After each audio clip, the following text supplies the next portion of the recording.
Hey, Dave. Rob, good to see you, Rob. It seems like it was 2 months ago we were here. Yeah. How fast that year went. You know, the rumor has it that this guy has more new minerals every year than anyone else, and I kind of think that's true because I've been looking around. I'm amazed. There's some really nice things here that we got to look at. So this actually is a Jaqueto Aqua from the mid-1980s. Okay. That's huge. That, yeah, For that locality. God, it's a beautiful Crudely thing. terminated Yeah. on the bottom. So as you know, most of them Are that size. Yeah, exactly. Would you believe that? Fantastic. What a lovely crystal. For that locality to be so large and perfect. How long has that been out of the ground? I think that was the late 80s. Okay, so it's been out for over 20 years. Yeah, Steve Smale owned this, so Oh, okay. it was buried with him, so to speak, for 20 years. Oh, okay. Okay. Yeah, that's a sweetheart. Fantastic. Beautiful. It's a very meaty German one. Ooh, that's a major German Yeah, thing. That yeah, isn't yeah. just good. That's That's, nice. major. Big fat wires like that. Holy There you go. cow. Because usually they're thinner, but it's got all these ram's horn, very much like Kongsberg. That's a wonderful thing. Well, Herbabotas, brought most of them out in the mid-90s. This was his piece. Hey, I thought it looked Yeah. a little familiar. That is a killer. Was that his Herb's collection? Yes. Yeah. Okay. That's a major thing. Actually, I like this one, too. People come in and assume that's a great. Kongsberg. And it's the same locality. No, people assume it's a Kongsberg or European because of the thickness. It's Peruvian. Peruvian. Whoa. Okay. Fantastic. Now, you got a specimen down on the bottom shelf that's years ago was so common people didn't bother to buy them. That's the pink garnet. Yeah. So hard to get. You never see them anymore. Yeah, you never see them anymore. Never. They're huge. Isn't that nice? That's it's a beautiful from thing. Lake Jaco down in Yeah. In Mexico. That's right. But this size and quality, even then, wasn't that's common. top right? Oh yeah. No, that's a rare fine And thing. when It's we went perfect. down there, originally those things were lying around loose on the ground when they first found them. You just pick them up. Yeah, Yep. yeah, like collecting Never apples. see them anymore. They just disappeared. Pete Bancroft said he got this himself in Mexico in the late sure. 1940s. Yeah, sure. Yeah. Then later, after the loose stuff had been picked up, if you went down there to dig, that rock was so hard. Oh, it was a killer. Beautiful. But I always loved those Lake Jaco garnets. These are wonderful. I love the matrix pieces. Isn't that This little guy, for instance, perfect miniature. isn't that a little jewel? Perfect miniature. Look at that. Yeah. And the ironic thing, even though it's such a weird, difficult locality to get material from, because it's so far removed from access to the market, the prices are much more reasonable than what we pay for the flood of garnets from Tanzania or Kenya or any of the These are common really sweet. Normally, fine, kyanite is nice, but you've got a kyanite here that just blows me away. I have never seen a cluster of kyanite crystals freestanding like that, not buried in matrix, that is so fine. I'll back that gosh. up. I'll back that up too. I've never seen anything like that in kyanite. Yeah. Never seen anything The like preparation work that went into that thing had to be days. It's wonderful. Actually, it looked almost this good when I bought it. No kidding. It surprised me too. I walked away from it 3 times. So I'm thinking, who's going to pay good money for a kyanite? It's not. It's not what I think of as a specimen either. Fairly common mineral. Yeah. But the spray was all exposed. It had a little more quartz in here that has been removed. But what was remarkable is there was a whole pocket of these sprays. They're all damaged. This was the only one on an entire table from the pocket that was complete and not broken. It's just probably the best kyanite in the world. It's so unusual. Well, you that's just true. don't That's true. see this. That's why. It's a common mineral, less common, needless to say, to be in bowls like that, and they do get them in different colors too. But this on matrix is an exceedingly rare specimen, and it's beautiful. And the curiosity of just spotting that. It's wonderful. It's a wonderful piece. It has a nice balance to it. Absolutely, with the quartz like that. First of all, this little array of fluorites and material from Illinois is just really nice. I understand it's part of the Ross Lilly collection. Right. Okay. Right. How did you end up with it? Complicated story. So, ever since I was a kid and I was collecting, everyone knew, well, Ross was building the best, broadest, most depthful collection of Illinois minerals. Okay. You figure someday he's going to do the book, someday he's going to sell it. But the day never came. He kept talking about it, and then all of a sudden the news was out. He sold it. Daniel Tronchillo bought the collection, as you know, and premiered the glorious Fluorites at the top of it at the Denver show. But the collection was 2,200 pieces. Oh my God. So he put out 300 pieces and decided he was overwhelmed with the quantity. And as well, the collection had such a breadth of other species and less expensive but interesting minerals, important that's localities. What I see here is the variety of species that's in here. Just take one common mineral like Galena. You know, the variety of crystal forms that Galena has. Just simple cubes like back in there, and this beautiful thing like here. It's a twin. I would most guess. people aren't aware Galena's got that good from there. Yeah, it's wonderful. Look at that. That's one of my favorite rocks in the collection. It's Isn't that something? You know, it's not 5 figures, it's not a fluorite, but it's awesome. It's a winner. wonderful. It's really a winner. Spinel twin. Sure How about is. that? Actually, and if I can show you another, Yes. this is one of my favorites. Look at that. Again, it's not a lot of money. It's just something you don't expect to see from Illinois. It's a pyrite coating and partially altering from fluorite. Yeah. Isn't that nice? Very showy. Very different. Very showy. And really unusual. I can tell you. Down below, Goodness, there's these are two unbelievable. specimens. Yeah, look at Just remarkable. You know, being an Arizona person, I remember Shadowkite from a couple of That's localities. a cut and polish But piece. come on, Cross section. Look at these. look at these The photos. Shadowkites. Look at this. Good grief, the beautiful fabulous. Never seen anything radiating like needles. that. Yeah. In this mineral.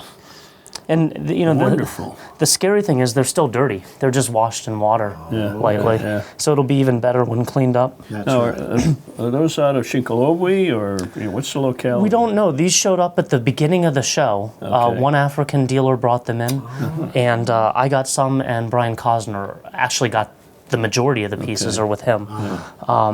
Took them down to the university because I thought they were Shadowkite on Planchiite, but it's all Shadowkite with slightly different color compositions. And no one knows the mine yet. We're working on that. Yeah. Well, it would be in that Rhone Antelope stretch in Central Africa. But what's interesting, if you look at this, it's actually lapidary material. Oh yeah, absolutely. Yep. I don't know that market, but I imagine there's some value. Well, it's got the same structure as malachite, except that it's shadowkite. Right. Two shelves that I find very, very appealing. The fluorites from China, and down below the sulfides from China. These came out last year, but these are the better specimens that I've seen. Very, very nice. The problem was getting them back from China. They started to come out at the end of 12, and the miners who collected them really unfortunately didn't have an idea of their potential value. Okay. So the first pocket was the largest. It was the end of 12, and it was mostly damaged. They scraped things off the walls. Once they were off the walls, they put them in boxes to ship them, and most of the crystals broke off, and very few survived out of probably 1,000 pieces. And the bubbly crystals are Jurleite. Really? And the coating is actually a very, very thin layer of chalcopyrite. Oh, for goodness It's sakes. not an iridescence coating or an alteration. Yeah, the Jurleite's a rare one. You know, that's an exceptionally uncommon copper mineral. Yeah. So this is from the first pocket, this Okay. style. That was late 2012. And then in the spring of 2013, they hit another very long extended pocket that Look was at about that. 50 meters. But all of this was on this very, very dense rock. So I actually by then I tracked it to the mine. I bought a diamond chainsaw for helping mine it.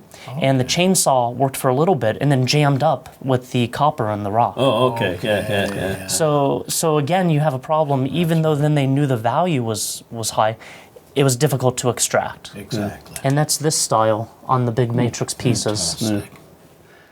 But the first pocket got distributed quite widely, and honestly, if people were looking on the internet, I've heard of pieces worth thousands of dollars that were sold on eBay from China for $50, $100. I missed them, and the Chinese dealers didn't know, and some of them survived being damaged. There were bargains. These too, the same story. the first ones came out, but here, because it's fluorite and beautiful, even the Chinese actually started at higher prices than I'm selling them for the specimens. Right. But everything, it had to be prepped and shipped back here and processed. Right. And again, there was another pocket of these by which time they needed a chainsaw to get out larger pieces. The first pocket, a lot of pieces were damaged because they didn't have that infrastructure. Yeah. But let me just show you. The colors on these are just. I noticed where the lights can pass through the crystals, like that crystal up in the corner. You see that? Yeah, there it is. You see that really rich red-violet color. It's marvelous. Our problem is, I'm at a show, I'm in a hotel room. Yeah. I have to work with what I have. So for these cases, we need too much lighting. Yeah. And we don't have enough backlighting. Yeah, But if, lighting is a real factor when you're showing. if you're at home and your mineral case has backlighting, these glow. That goes back to what I said before. The presentation that's being done for minerals now is so far exceeds what was being done 20 or 30 years ago. So. Yeah, Dave, in the old days, if a specimen was put out for sale, case and a little light bulb above yeah, them. sure. Now, wow, they really are being treated the way they deserve to be treated. They're respecting the quality of what the material is. Yeah, exactly. Well, you're to be commended, Rob. Really, you have a superb job. The time and money you have invested in bringing minerals to the general public. I think it's just great. You've raised and I've got to mention this. I did the Dallas Symposium last year, and that's coming on as one of the great mineral activities in the United States. The speeches were great. The social atmosphere was the best I'd seen since the old days of Tucson. Honest to God. It's just wonderful, and I'll be there again. It started as our grand opening party when I opened my gallery 4 years ago. That's right. And I never imagined it would morph into something so big and community-wide. So thank you for coming. I went to the first one, and one of the speakers was the only geologist who's ever walked on the moon. Isn't that something? I've been lucky in my selection of speakers. I mean, come on, that's class speakers. Absolutely. Even Dave. No, it's been good. Actually, the funny thing is, I'll tell you this story, and we'll put it on camera. Because if it wasn't on camera, I think you'd misremember it and dumb it down, so it wasn't so much a compliment to you. But it was overheard. There were a couple of new collectors in the audience of about 220 people, and one of my friends overheard one say to the other, "Wow, Dave Wilbur's legendary. I wonder how much it cost him to get Wilbur to come here and speak." You know, I heard that in your party. Someone told you that? No, they didn't tell me. I heard them talking at the corner. Now here's the material on Dallas that was enclosed in the copies of Mineralogical Records. So if you subscribe to the record, you get this no charge. It's wonderful.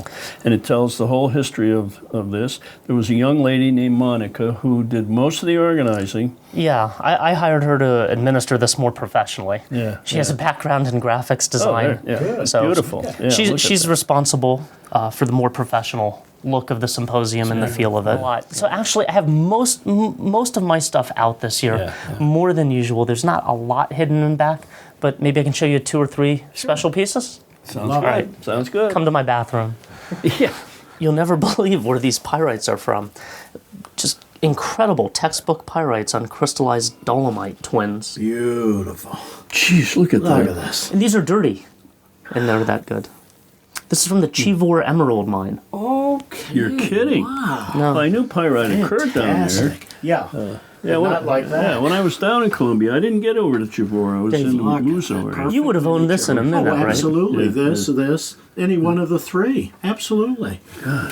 So, of course, normally when they're digging for emeralds and they see pyrite, they just blast through it. They're not. They're not interested in Yeah. that. Yeah. This was a famous piece that was shown in the 90s. In the early days of Afghanistan, it came out. Oh my goodness beautiful. gracious, isn't that lovely? Lovely. Tourmaline. What a nice piece with a background of Morganite. Yeah, go ahead. Oh, that's beautiful. They call this indicolite. It is a blue, but it is indicolite. Any of the shades of blue of tourmaline, albite. But this has character with the Clevelandite right at the base, centered right in the smoky quartz mass. Yeah, It's wonderful. A little bit of lepidolite in there. Yeah, I thought this was Morganite, but it is smoky, isn't it? Yeah, it's smoky quartz. Yeah. Let me pull out something else. I think will surprise Yeah, here we come. even you. The good stuff out of the drawer. You know what that is? Oh, look at the It's a size of that peridot. peridot. Oh, come on. man. Is that thing for real? Yeah. Now it's not Wow. cleaned yet. It's a little dirty still, Yeah. but the color's right. That didn't come from the island in the Red Sea, that's size for of sure. this. No. I've never seen a larger one. Have you seen a larger? no, I've never seen a larger one than that. That is really something. Yeah, and the crystal form Truly a is really museum good. piece. So Look one at that guy. one thing that's interesting is when we cleaned off. Gem Yeah, look at the gemminess in there. Yeah, we cleaned off the surface coating only, but it hasn't been Okay. fully It's worked. all cutting in there. Yeah. Yeah. And you see, Not you can that see you it. could, Yeah, you slap cut them. that If they thing, cut you'll that, get your hand cut off. Exactly. That's marvelous. Beautiful. Holy. Gotta be the I've world's never. biggest. Have you heard of a No, larger one? I've never it's seen got to be the anything world's like biggest. that. No question about it. So what's interesting is, again, like this piece, it came out probably 20 years ago. It was in the very early days of Okay. Afghani minerals. Yeah. And they just Go haven't ahead and been hit it. Yeah. seen. Yeah. Fantastic. I do have one more thing, Dave. Just knowing your interests. I always have something I think special that you'd like. Sure. Here, hold out your hands I like for me. anything you're showing here. All your stuff is good Yeah. stuff. Oh my goodness gracious. Now they really did feed that guy Viagra. I'm trying. And he hands it to me. Hand it to me. I just wouldn't want you to think I forgot about you year to year. Oh, that is so funny. It's unbelievable. That's marvelous. For a small one, because some of these things get real big, that's a fine specimen for this kind of size collection. It's great. His cheeks are turning red. Yeah, I've been very. I'm not. I just think it's terrific. Oh, it's a fabulous thing. Keep up the good work. That's great. Thanks, guys.